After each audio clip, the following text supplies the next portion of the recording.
Welcome back to the Traders and Haters podcast. Today we have what I consider the most profitable, baddest female trader in the game, and we are proud to say she is the inner circle girl. I didn't really know what I was doing, and it was harder because I started with my own money. My psychology was 10 times better because I'm like, okay, $500 can get me like $10,000 to play with. If you're a beginner, let your trade play out. She is the host of her own show. You've never done that before, have you? We do have the entertainment side that I'm like, we're playing around the entire show, which honestly, it's so much fun.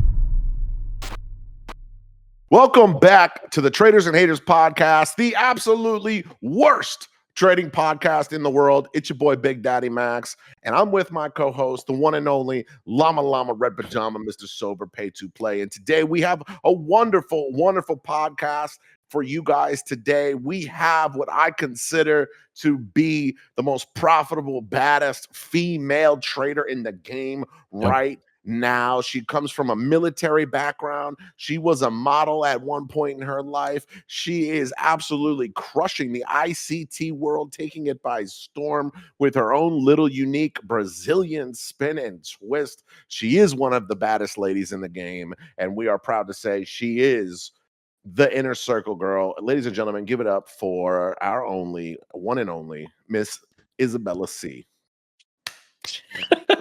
Look at that picture. There she is. Hello. There she is. Izzy, how are you, love? I'm good. How about you? We are wonderful. Welcome to the Traders and Haters podcast. It was only in due time where you made it up to here for a wonderful conversation so people can learn more about Izzy. I know. It's been a while since the last one. It has been a while, but this one's all about you, girl. So first off, yesterday was your birthday. Did you have? It was. You worked through the whole day. You traded through the whole day like a real trading degen. And then, did you do anything fun or exciting? No. I just back tested. No, I literally just traded with the Asian session and I went to bed. Nice. I like that out of you. I like that out of you. For those on the YouTube that don't know, Izzy is a host of the Happy Hour. Izzy is the host of her own. She is the host of her own show, the Happy Hour, right on the Max Options Trading Network, 5:45 to 7:30, Sunday through Thursday. Izzy, let me ask you something. Being the host of a show now, you've never done that before in your trading, have you? A little bit, not as official. I did start by live trading on YouTube. So that is how I started like getting out there. That definitely helps. How has your trading gone since you've been the host of your own show in a big network? Honestly, I'm kind of surprised with myself. It's been probably one of the best it's ever been. I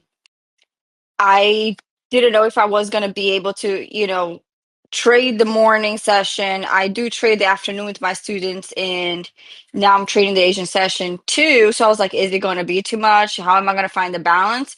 But I actually tend to find that because like now I have like, 3 tries in 3 different markets, that it actually gives me that probability of like, okay, I don't have to trade. I don't have to be right in the morning. I still have like 2 more shots in the day, Right. And maybe if the morning is not playing out, the afternoon with the students might be. And then if it's not, then I still have the Asian session. So I get to pick like what is the best market to trade at that day. What you just said is a very deep psychology piece of trading. Most traders struggle to stop a loss, within one session. But you referring to, I'm okay with losing one entire session because I know I have Power Hour, Asia, London, and all these other great opens that I could take advantage of. That's definitely a game-changing mindset. Have you always had like a pretty good psychology with trading, or is this something that developed with experience for you personally?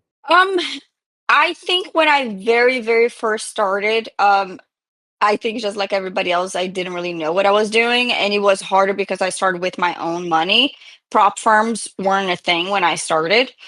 So as soon as I hopped to prop firm trading, I definitely want to say that my psychology was like 10 times better. Like, I think a lot of people are so afraid of trading props, but what they don't understand is that like when you're actually risking like, instead of $50 an account, I was risking $50 a trade. Right. Like, you don't understand the amount of leverage that you have. So when I switched to props, my psychology was 10 times better because I'm like, okay, $500 can get me like, $10,000 to play with. Mm-hmm. And now Right. my average is like so much better. So that is what actually improved my psychology. Oh, 100%. I got Lucid Flexes right now. I'm trading 50K Lucid Flexes. I bought them for $91. 5 of them, $455. 2 days away from a max payout, which is like, where are you going to find that anywhere else? And not only find that anywhere else, where are you going to get that? You could do that every week if you're consistent, every single week. So right now, especially in the prop world more than ever, it really can be traded as a job and treated like such, because the payouts have become so frequent. Yes, they're a little capped, but leveraging 5 accounts, even if the caps are at 1,000 per account, what normal 9 to 5 are you getting $250,000 a year for? You know what I mean? Like, I don't Exactly. qualify for any 9 to 5 like that, being a high school dropout and fucking fat. So where are you going to get that kind of leverage anywhere? Yeah, and a lot of props are offering daily payouts now, which is essentially like trading your own funds at the end of the day. Right. No, 100%. I couldn't agree more. That was a game change. It is a massive game changer. When you're whoa, there's a little input from there's a picture of Rich carrying you with Tori on the sidelines there. And Rich, it seems like he's picked you up a couple times during the is there anything we should know about you during the event? Is that I didn't you and Tori and Rich? That's a wonderful photo. No, you can definitely tell that it's not me because those are not red bottoms if you really zoom into the shoes. Damn. Wow. Okay. Wow. Okay. She's definitely Christian that checks out. Louboutins or nothing. Rich has swag, doesn't he? For a white guy, like that guy's got swag. Like, he's got swag for real. I didn't even know that was AI. It does. He does, but I could tell there's no print. So you don't really want that anyway. You don't want to deal with that. Let me go back to the show, happy hour. You guys have a show. I see you had 700 people, 800 people coming in for the show. It's not even a month old. Me and Lama always say the audience is our third host. The way we play with the audience, the way they interact with us. It is unbelievable to have such an amazing fan base, audience base that we have. Does the audience help you focus your third host, or do you find it hella distracting when you're trading live? I actually was concerned about that because that was one of the things that when I very first started live trading, I interacted a lot with the people that I had watching me. But it wasn't in like a fun way. It was more of like teaching. Right now, the Discord and the community is so amazing because like we're actually having fun. Like it doesn't feel like right. like it doesn't like the stress that you feel like usually when I'm trading like by myself and without a community is like it's so much different than like we're joking around, we're playing, we are also like being able to lock in because of course during Asia it is a little bit slower. So we do have the entertainment side that I'm like we're playing around the entire show, which honestly it's so much fun. Right. No, 100%. And that's the most important thing. And that's one thing I love about MOT Network is it's entertainment. It's entertainment because trading needs to be entertaining because some of those sessions get really boring and some of the sessions get really, really stressful. We got to remember most traders are probably not having that delightful experience that, today me and Lama maxed fucking our accounts. I think the first 2 minutes of market open. We maxed out our accounts the first 2 minutes of market open. Not everyone has that great. Not everyone has that. And trading is so stressful. So being entertaining first is the most important thing for me, and I think why we're seeing such great results from our traders is when removing the stress aspect, which is really hard on people. But being stressed, you seem so chill. You got such a low key vibe about you. Like you're just always vibing. Even when I first met you, you were literally just chilling. Like you were just there. Just a chill dude. I had no idea who she was till like the third day. I was like, I think I said goodbye, and she was like, "I'm Izzy, by the way," like because she was just chilling the whole weekend. In Miami, and but you weren't always so chill. you weren't always so chill and relaxed. I've heard rumors that Izzy in high school might have been a very, very anxious, not so chill girl. Is that true? It is. And honestly, that is why like I didn't come up and say hi or anything like that. I can be very shy. Like me right now being my unfiltered self, it's probably one of the hardest things that I probably have ever done. Because I like the reason why I got into trading is so I didn't have to talk to people and I could just be in my own little world. Right, right. Do you find that being, and that's one thing I told you too, like, really be yourself, like when you come on the show and be the network. And if that was tough to get to, do you feel like a sign of relief now that you're like, you know what, I can be that fucking military Brazilian badass bitch that like, I think people have picked up on your real personality now and you get a good back and forth from it, right? Or Yes, I think the main concern when you go online is that what are people going to think about me, or like do I have to be professional, because I always gave very professional vibes on even on my Instagram, on social media in general, right? Am I saying the right things? Am I like where is that line of like how much can I be of myself? right. And with MOT 100%. it's like that line is so There really is like Be one line. yourself. There's really just one there's line. one It's line. be yourself, but don't say the N word. Like it's really just that. Exactly. Like, yeah, I mean, there's just one line. It's just like, don't actually be racist, but pretend to be. Like it's right. So, um, but you know what? Like, I think being unapologetically yourself, it makes people better traders. Like when like you said, you used to be professional and think about what people care about you.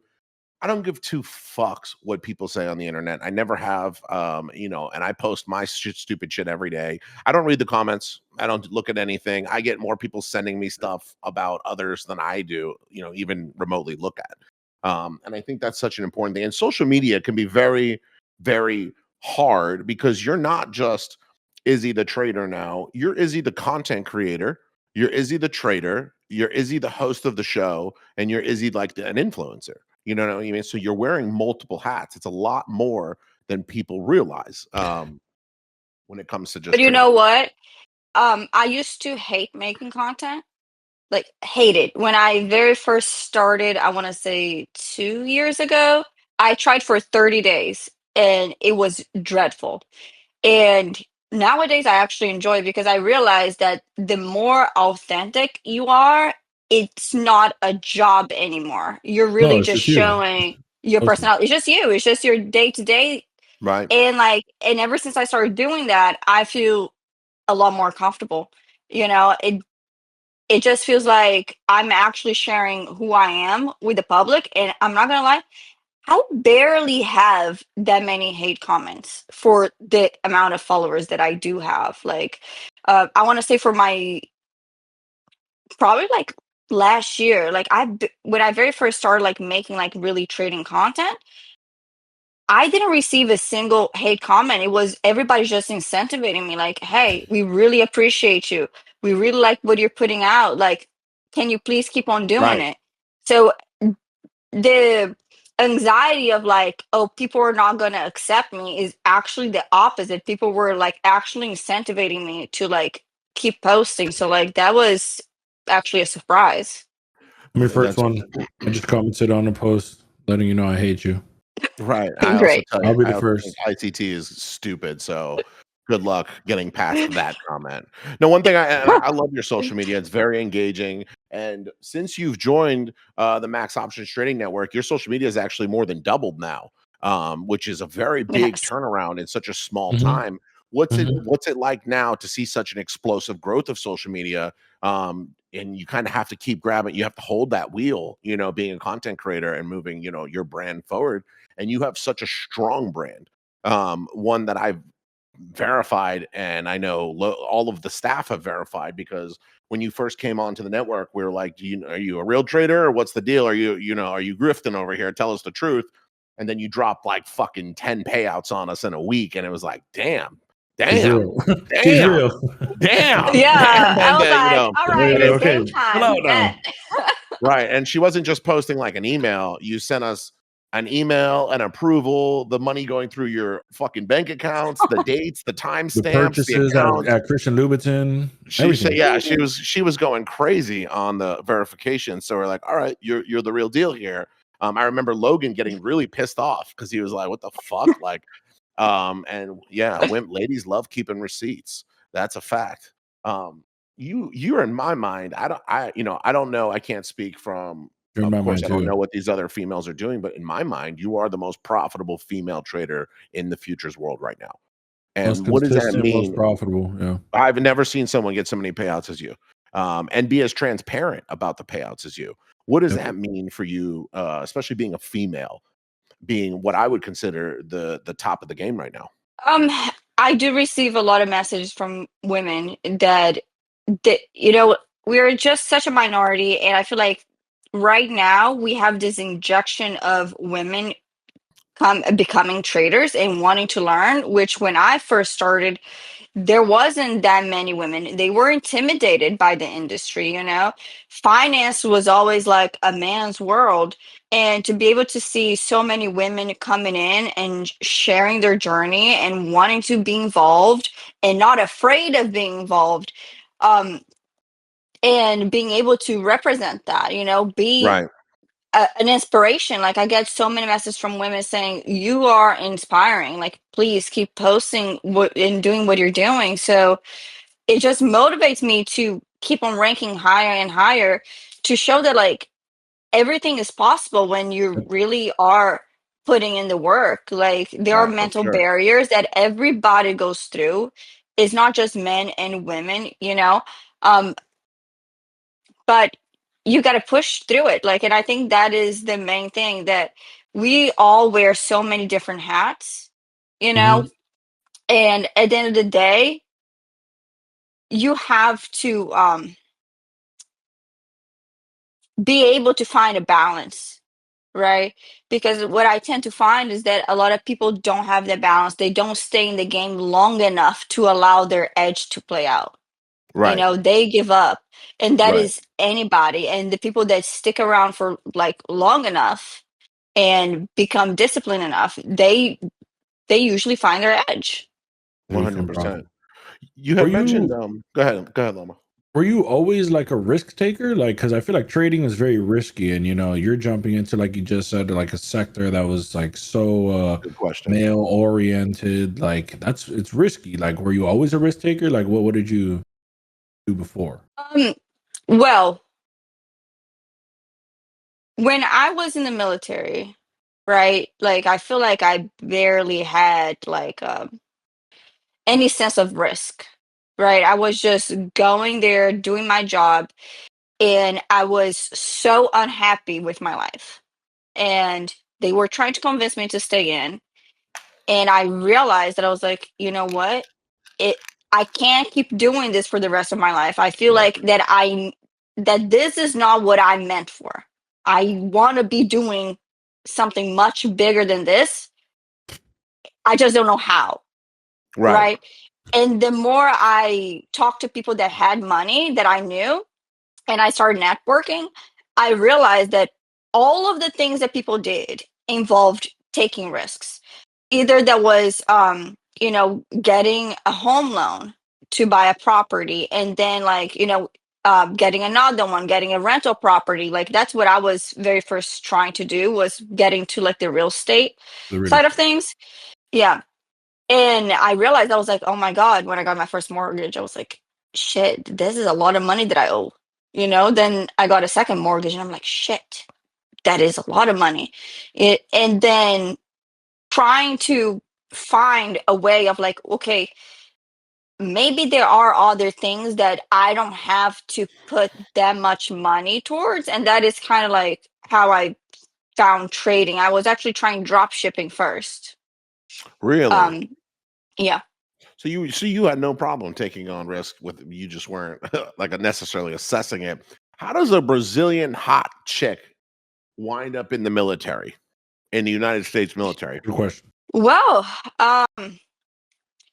I was going to college at a time, and I was commuting. I was living with my mom, and I actually got into a car accident. And I talked to Javi about that. I even posted on the chat. Hobby's been Um, into about more car accidents than anyone I've ever met.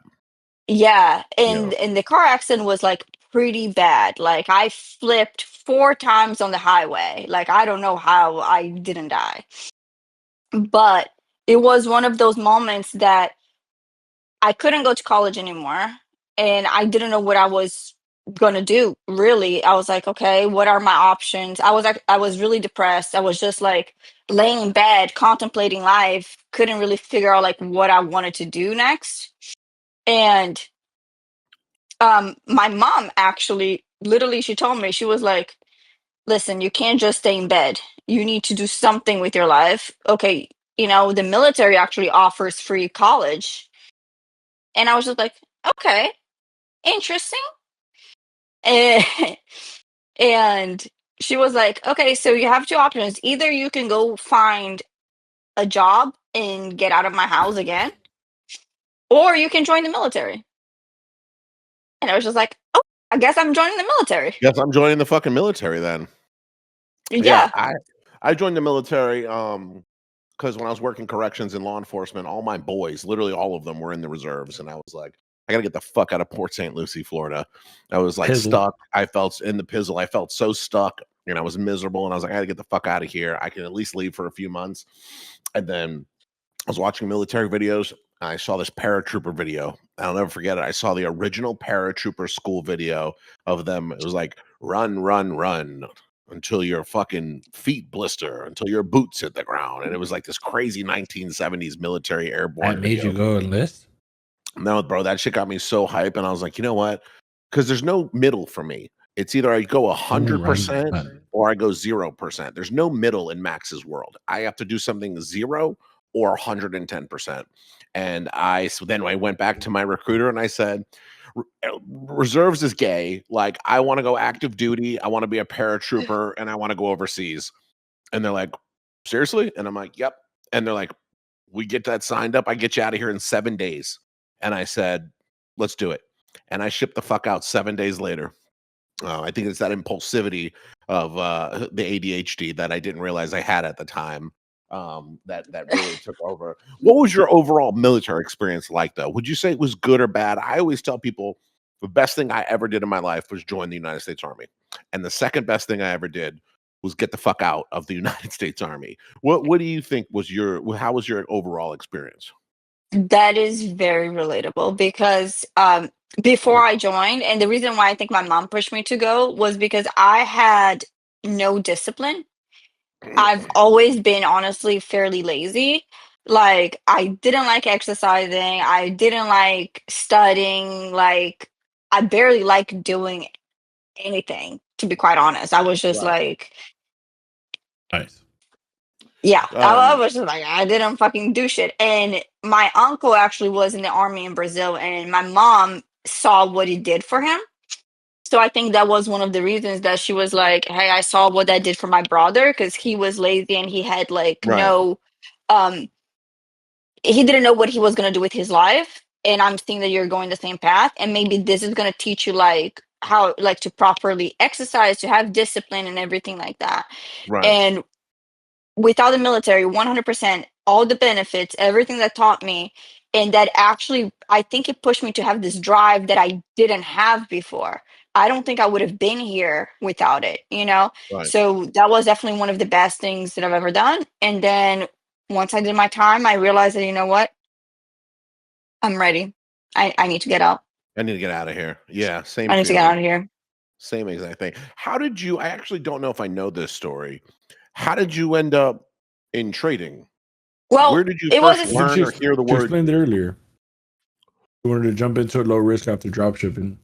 No, I know the yeah. drop shipping, but exactly how did you find trading? Like, Yeah, what where did you did you find see? it? Did you see an ad? Were you on YouTube? Like, I don't Was there know. a MLM. friend?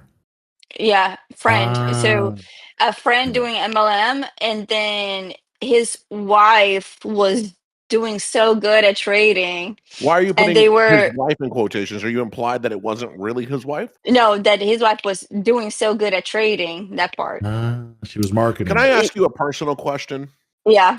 Were you ever married before? No. Not I once. told you. You made me look like an idiot. You were never married in the military? No. Oh, and engaged? No, never been engaged. Spit it Okay. out. No, ask the I second was part. under the impression that you were married to a woman. No, that picture that everybody sees is my mom. It was during her second wedding.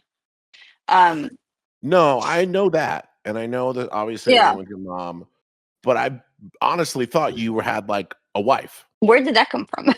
I don't know. I I feel got like it from you Max. I told got me it from that. him. Right. No, if anyone's ever told you that, it definitely came from me. Because No, I was people under the always impression you ask were me. Yeah, married people to always ask me another about that woman. picture. No. Okay. I just wanted okay, so you were never married to a woman. That makes sense. I get that. Does it? Okay. So you got into trading and then you immediately fell toward you immediately fell towards ICT, or did you take some time before you found ICT? Oh no, I took a whole 1 year of strategy hopping. I've done probably 10 mentorships that I can count from the top of my head. Um, I actually used to be a scalper. I used to scalp all day, every day, Same. breakouts actually. So that's why I can relate to Logan and Javi, because that was probably one of the first strategies, even though I didn't really know what I was doing. And then I started like trying to figure out like what fit my personality. And honestly, none of the shit that I paid for worked at that time because I didn't feel like it clicked for me. Um, and then when I found ICT, it definitely started to click. And I think it's because I needed to understand the logic to what I was doing. Um, and I think that's why I was like so inclined to learning that, because once I started hearing him talk about the market, I was like, I need to learn, I need to know more. And I started to become obsessed with it. Like every day, every hour of the day, I would be at my desk at work with my headphones on, just like my phone, watching like his videos and like taking notes while I was working. Like, so 8 hours a day, every day, I was just like Wow. studying. Are you one of those Yeah. people that ask why about everything? Like, No, does everything I need don't. like an explanation?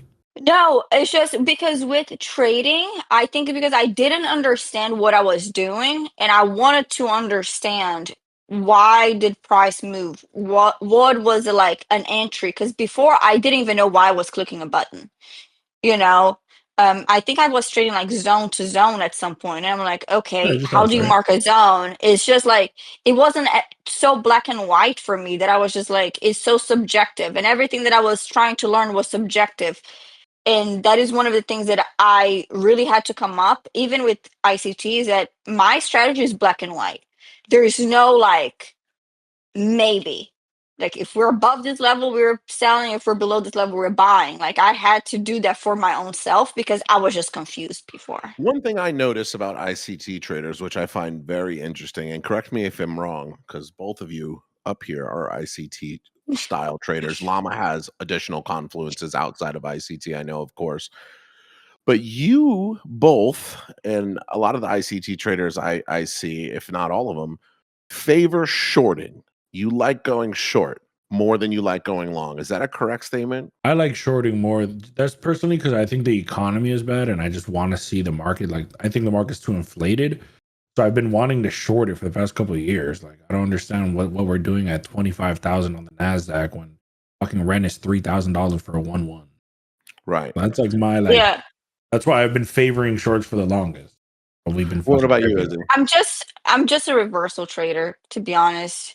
It's like I love reversals. I do not like continuations. Same. Me too. It's tough for traders to mentally do continuations and hold on to them because of the psychology of like, is it going to keep going? It's got to come back a little bit. I feel like a lot of people are taught in trading that the pullbacks or the reversals are the real entries. And so when you see a long and you're like, all right, on the next pullback, I'm getting in. On the next one, I'm getting in, or the next one. And then it's sometimes when you see the pullback, your mind is fucking you up, and that's the hardest thing about trading. You're like, But you know what? I'm actually going to go short here, and I'm going to ride the reversal, and have a better chance of it coming all the way back down. but you Funny I see, jumped. I don't I have jumped a. in. Go ahead. I was gonna say I don't have a problem adding to my position. I can clearly see the other entries, Right. but my initial entry, I like for the price to go against me. Right. I had taken along earlier in the week. Price had already gone up 200 points. And I was like, man, the uptrend is just strong. Like, I'm just going to I just said it. I said, I'm just going to hit long because the long just looks long. Like, it just looks like it's going to be one of those days. And it just slowly dragged up another 50 points in a couple minutes. And I was just like, there's just no if the short doesn't work, you just put, eventually you have to just hold the long. I would consider myself, I think it's more fun as a scalper to nail and time a breakdown or reversal. I think it's a lot more thrilling if we are going to chase our dopamine and be profitable. I definitely like that as a thrill. Who likes the roller coaster when it's going up slowly? Nobody. Everyone likes the roller coasters when they fucking whip back down and then come back up, right? So I think that's one of the funnest ways about trading. What's one of the singular like biggest trading tips or tools for you that has made you such a profitable trader? Hmm. I think it was nailing down the New York Open, because when I was trying to define my edge and how I envision myself in the long run of like what type of trader do I want to be? And I was like, you know what? The type of trader that I want to be is like, I want to get in on the charts and do 1 to 2 trades a day and go on about my day, you know? And how can I do that the most efficiently? At the open. You can catch the Right. biggest moves in the shortest amount of time. And I've always been so big about that because I feel like the military took so much of my time because I didn't have time for anything. So on my second year, I was like, okay, so every day at the open, I'm going to make a decision. I'm either going to buy or sell, and I'm going to live and die by that decision. I'm not going to click the button again. And profitability just came just like that. And I was trading for 15 minutes a day. That's the best. Hitting the open is the most thrilling part of the day for me. I think it's the best. It's the most fun. It's the most electric part of the entire 24-hour.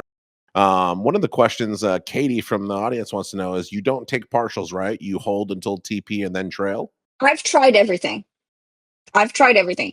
I used to be the type of person that I would hold like my trades to, if like whatever I thought that higher time frame would go. Um, I've tried taking partials. I've tried doing 1 to 2s, 1 to 4s. And I want to say that it really depends the time of day that you're trading. Like, one of the things that I've been debating with coach lately is that like we can't trail Asia like we trail New York, because 9 times out of 10 we're being taken out. Yep. And we're like, okay, no, we just need to set our stop loss and take profit, maybe break even at some point. But like the way that you manage price at that time has to be different than the way that you manage price during the open. In the open, what works best for me is to trail. But Trailing, in the that afternoon, I let my trade play out. Like, my students are like, "You're not gonna trail like the afternoon." I was like, "No, because the afternoon is so slow. Price is gonna come back and right. forth, you know." It's And funny. then I It's have funny a that time. funny that Katie asked that question, because I don't know if you were there when I had a site call with all my students like a couple of days ago. I brought it up that I was like, I don't know if you guys noticed, go watch these videos. She doesn't trail. Like, when I first was trading like a year and a half, not first, but when I was trading like hard, super consistent, I was not trailing at all. I would just let my Me trade neither. go, entry, stop loss, TP, and I wouldn't trail, and I would just either hit TP or SL. Like, the only thing I would do is Mm, break even. That's the only way I manage position. And I told them, yeah, go same. watch Izzy's videos. She doesn't trail, because it's like, at that point, the reason it got brought up is because someone was asking me about like how to manage trades. And there's so many different ways to manage trades that it's not really teachable, because you can manage a trade based off structure, you can Individual. manage it off the candle, you can manage it off higher time frame structure, you can manage it off, like, there's so many different things you could do. And then people get taken out, and then it keeps going their direction, they keep over trading. Right. So it's like I just told them today. It's funny enough. The student that asked the question, I told him just start going break even when it breaks structure and hold it until TP. And today he sends a picture while we were trading live, 600 ticks in profit because Yeah. he didn't trail and he just let it go. And that is what I tell some of my students is like each one of them, and this is how I've been growing as a teacher, is that if you're a beginner and you're not going to have like a sniper entry, it's okay to have a 1-2 and not manage your trade. Let your trade play out. You're not going to be as accurate as I am to have a 1-10, and then that is okay. Eventually with time, once your entry starts getting better, then the risk reward will come. But start with a 1-2. Then I told my other student, you are breaking even too soon because you're scared. You're not going to put break even and you're going to let it hold for 1-4. A week later, he's like, oh my God, all my trades are hitting. I'm like, shocker. Right. And my sweet spot personally, it is a 1-4. I know that pretty much every day of the week, I can catch a 1-4 if the trade is going my direction. 1-4 is wildly impressive. You could be rich. You could be wildly successful and rich at a 2-1, 1-2 ratio over time. Yeah. You don't even need something as wild. 1-4 is great. That's an amazing, impressive 1-4. Yeah, and I find that some of those are some of the most stressless trading that you can do. It's like, here's entry, here's exit. Don't give a fuck what happens because I got 4 chances. Yep. All I need is a 25% hit rate to break even. Anything over 25% hit rate, I'm profitable. And people don't understand the mathematics and the schematics behind that. They're just like continuously changing their systems. One system, one way, and it becomes so stress-free. I think, and that's but you know what? I important. came up with the trailing strategy because I do have a trailing strategy.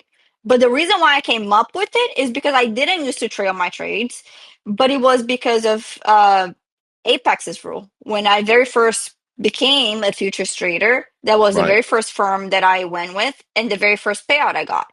So I came up with a trailing strategy that like it allows me the way that I trail so aggressively to keep my entire buffer. But that is not my favorite type of trading management, if that makes sense. Is like I used to be much more calm, and even like with other firms, I'm a lot calmer and I don't trail as aggressively. So like you also have to take into consideration the firm that you're trading and how you're managing the trade according to those rules. Yep. Absolutely. Well, for those on the YouTube that don't know, Apex brand new accounts just came out. End of day drawdown, no more trailing drawdown. Code BDM, the best discount on Apex. My first payout don't was deal with that anymore. My first futures payout ever was Apex, and I wind up holding those accounts for a hot minute. I have gotten 24 Apex payouts, and Apex. If you can pass an Apex account, especially the old ones, it fucking turns you into a sniper. It turns you into a real killing trader because it's some tough rules. And when you're governed around tough rules and you learn how to trade in a tough environment, and you go to some of the laid back ones or a cash account or something like that, you're like, ooh, man, I could do this. Oh my God. Can we talk about that? Because like I hadn't traded a live cash account for years. And then I was like, you know what? I think I'm ready to go back to cash accounts. Let me just see what I can do. And the reason why I said 50,000 withdrawals earlier this year was because 10,000 of those dollars came from my live cash account with $2,000 in it. I turned it into 12,000 in a week. Wow. 12,000 in a week is insane. I mean, it's just out of 2,000. What other job is going to offer you that kind of leverage? And now, besides the 12,000, you've been pulling payout after fucking payout after payout. Yeah. You just showed, I ridiculous. think, you just hit another payout. You just showed us. How much money have you pulled out of prop firms in the last 3-4 months? I don't know, to be quite honest. You had a guesstimate. Well, I always throw it to 6 figures usually. Like, because I've been a 6-figure trader ever since my second year. I've always had consistent in the past 6 3 figures. months. But I know in the 3 months you've seen a lot of growth. How much do you think you made in the last 3 months? Well, one of the payouts doing under review, so I don't want to count that. Don't count that. Yeah, you can't count that one. I can't count that. You can't count that So one. You came out and talked about that payout. You're referring to your Apex payout. You had $170,000 in profit, and yeah, you went on tilt, and you yep, nuked it, and you were literally I in the did. payout process. You were in the pay. All you had to I do is was. not trade, and you fucking nuked your accounts. We've all done that. So I can't sit here and Yeah. say, "Wow, Izzy, you're an idiot." Like, I haven't done that. Oh my god, Been have I there. fucking done that?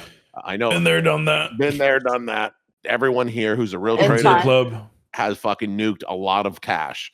What was it like Yeah. that day for you, and how did you feel? And I mean, you went on social media and said, "I fucking nuked it." Like, how you're very transparent and open about it, which makes you goated. How did you feel that day?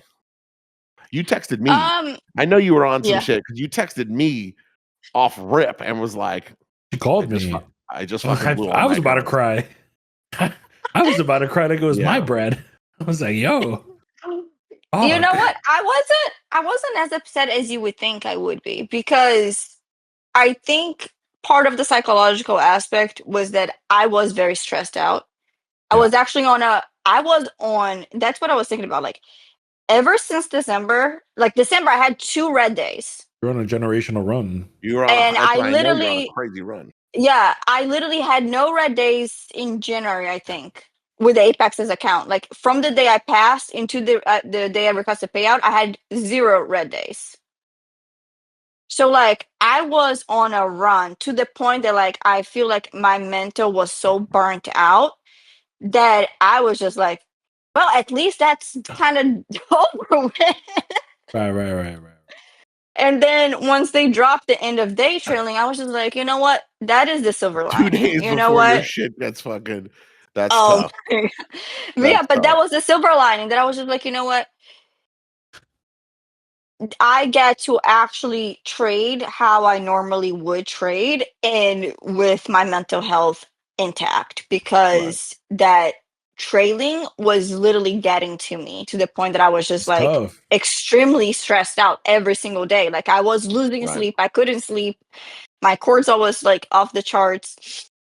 So like I wasn't as upset as you would think, because I've done that before. I haven't done that lately, and that just brings me to the point that like that wasn't sustainable. Had Right. I gotten that payout and I had to deal with the trailing again at that mental state, I probably would have blown the accounts anyway. Right. So it's like that is how I was feeling, that I was like, okay, this is not sustainable, something needs to change, right? And um I've been taking some time to like really like, okay, let me calm down. Let me go back to like end of day, because I couldn't manage other accounts while I was doing that. But now I just passed like 5 TPT accounts. There you go. Well, yeah. Yeah, Back to yeah. trailing. I'm back to trailing. Trailing out a buffer though, and it's an Yeah, ATM trading out above it's machine. easy. And then you literally have an ATM machine. What I like to do with Yeah. TPT when I'm on my cash accounts at a buffer, because the cash accounts Pro Pluses still have buffer as well. Mhm. It's not trailing, but you could withdraw into it. I like to withdraw 50% of my profit for the day because it's daily payouts, and then I leave 50% in buffer, and hopefully don't have the day where I fucking go crazy and nuke it. Luckily for me, I built it up to $63,000 in 15 days, cashed out into buffer, and the very next trade nuked it. Good though. Hey, you pulled out 60 rags. We Pulled talked out 60 Yeah. bands. that Pulled night out we 60 talked bands. about it. It The was like it very was next a long day. conversation that we had. Like, should I pull it? And I'm like, bro, it's 60 racks, bro. Like, you Right. never know when that day's gonna come. Next day. I was gonna go for the Yeah. impressive, I was gonna try and be one of those traders. It's like, look, I fucking made $250,000 or 500,000 in one payout. I'm on the Who are you trying to impress? and that's what bro. He's like, dog, You're who the fuck are you trying to impress? You're like, talking about come on, 60 dude. bands. And I'm like, And Yeah. the right, thing And I is, bro, think we it's know how a the internet is. No matter yeah. how big your payout is, no matter how often you trade live, no matter how many payouts you show, no matter how much real money you show is getting spent, there's gonna be people talking shit. So who are you trying to impress? right. And then Like, there's no point. I'm one of the ones that 60 preaches racks. that. I'm the one that preaches that. Fuck the internet. They're all 99% of them are fake as hell anyway. So I took the payout. I took the bread. It was my biggest futures payout ever. in one futures payout. It was my biggest futures payout ever. Very next trade, I nuked my accounts. $22,000 cash swipe right across the board, gone. But I think that's what happens, honestly, when you go into that run, that you make that amount of money. By the time that you get to that point, if you're even questioning if you should take the payout, is because to take something it. in your brain is being like, I know I'm about to tilt. Right. I know that I'm not okay mentally at this point, that if I don't take this money, this account's gonna be gone. Right. Yeah. 100%. 100%. And then I always tell my students, same thing goes when you're in a trade. If you have to ask somebody else, should I take profit? Then you probably already done with the trade mentally, and you should take profit.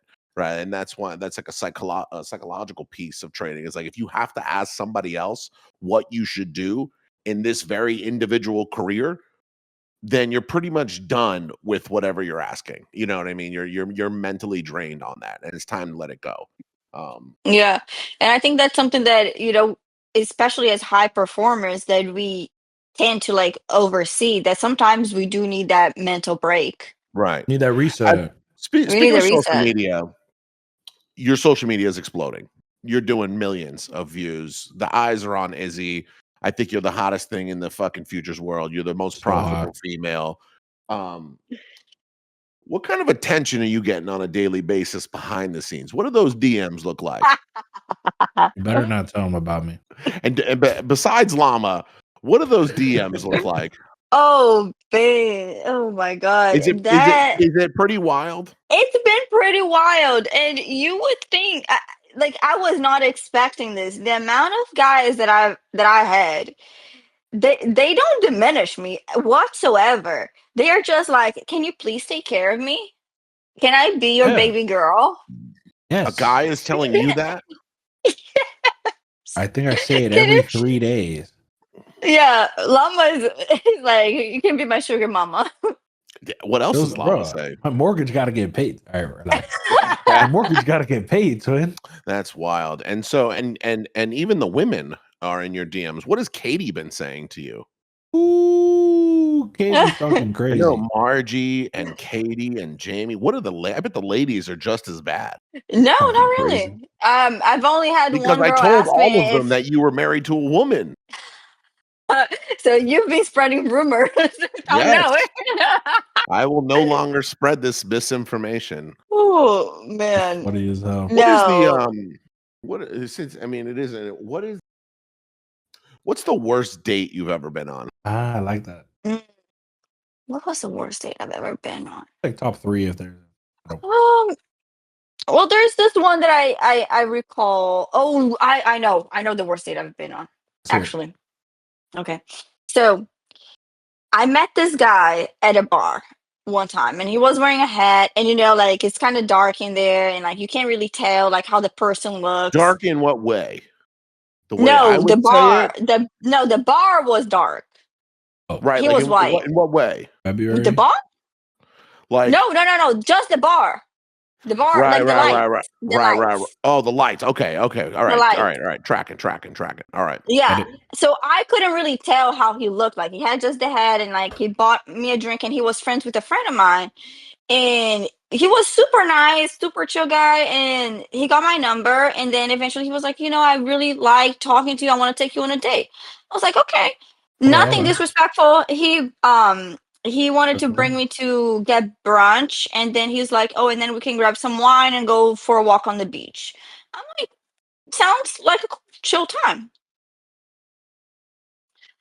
This man come pick me up, and I don't know. I can't tell what car it is because I'm not really good with cars. But it's like he has like a race car seatbelt that is kind of like a X. Right. Okay. So I'm already like, what the hell is this thing? Like there was like, I don't know, like the inside of the car was all like just bones. Yeah, it's a BMW M4. For sure, for sure, 1998. That's a Honda Civic 2001 or a M3. That's a He 2001. Wait, so hold M3. on, Izzy, hold on. Give me a second. No racing seats. Right. Don't No get the racing. car. All right. I'm just saying that was the first thing that threw me off because I wasn't expecting Okay. Yeah. that. No. Keep going. Keep going. I have to You know? make the list. But as soon as I see him in daylight, he has no hat on. He has no hair. He has like strings of hair. Oof. It's like if you're balding, just like at that point, just go all bald. Wow. You know, the strings is just like it's crazy. And he was young because like we were the same age. We were in early 20s. So I'm like, and he just kept, and then he was just like kept talking. He was definitely a talker, and so I'm Nothing already worse not than a attracted to dude that him. just keeps fucking yapping. And then I'm already not attracted to him at that point, you know, but he's cool to hang out with. He's actually like talking. He's like very entertaining. I'm like, okay. Um, we went to the restaurant, everything was fine, but then he got time to like, okay, yeah, let's go get the wine. And he's like, well, I live by the beach, so like let me park my car in my house, grab the wine, and then we go. We got to his place Smart move. and yeah, it was a smart move. But I get to his place, literally, there is like old pizza boxes, cans of like just Oof. everything all over the kitchen and the entire place. And then he's like, "Oh, those are my roommates. I'm sorry about the mess." I was just like, "Okay, cool." We get to his room. His room was actually like Made it to the decent. room. Um, Cooking. well, Yeah, he's and then I putting was in work like, right now. He's putting yeah, pain. and then I had to go pee. Oof. So I go pee, and That's- when I tell you that was the most disgusting bathroom I have ever seen in my life. Mhm. It looks like that man never cleaned that bathroom. Like there was dust, like dark dust, even on the sink. If you're using that sink every day, why there's black dust on the damn sink? It's called mold.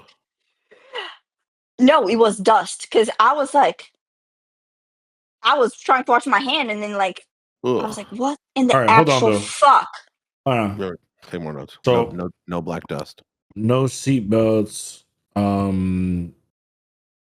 Go to Turkey. Call Gonzuela. Have her clean the crib. Yep. Clean house. Lots of hair. Yeah, Go to and then it gets Turkey. worse. We'll put a star next to go to Turkey. Okay, it gets worse. Go to Turkey. All right, Yeah, wait, hold on. All because right, then I start to notice, and his toothbrush is like in a corner, all dark as well. And I'm like, so when I go back to like sit down because he brought the glass of wine, now I'm paying attention to his teeth.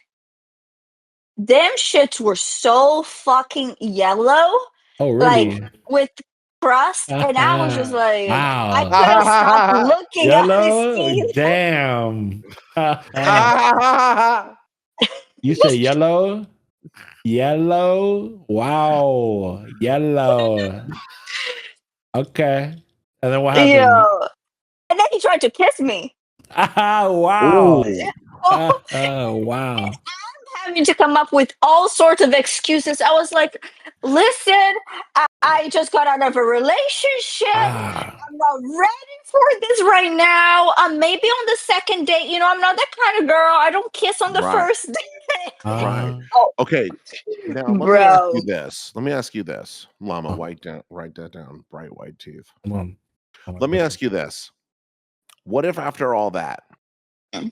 you found out he was a profitable trader?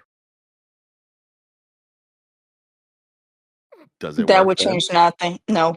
No. Okay. So No. just to be clear, what if you found a hot guy, white teeth, clean bathroom, car didn't have racing car seats? Then you get to his house and you seen he's blown 35 evals that week. That's hot. That is hot. He What has if- money to buy 35 evals? I mean, Oof. What if I tell you that fucking Llama nuked they're 50 good. this week? Hey, look, I'll tell you one thing. Check me out, though. What do we got? Teeth, yeah, check mark, hair X, seatbelts, can't have those. Clean room, yes. Good trader. No, she just doesn't care. She doesn't care if you're a good trader or not. She just wants to know you have so the I'm money good. to afford Hey. the firms. That's the realest thing I've ever heard. It's hot if you could blow 35 because you can afford 35. It's pretty I'll hot. buy a few accounts right now. and pop them right No, in front of everybody. seriously, because like the amount Look at of the people chat. that Look at like the have chat.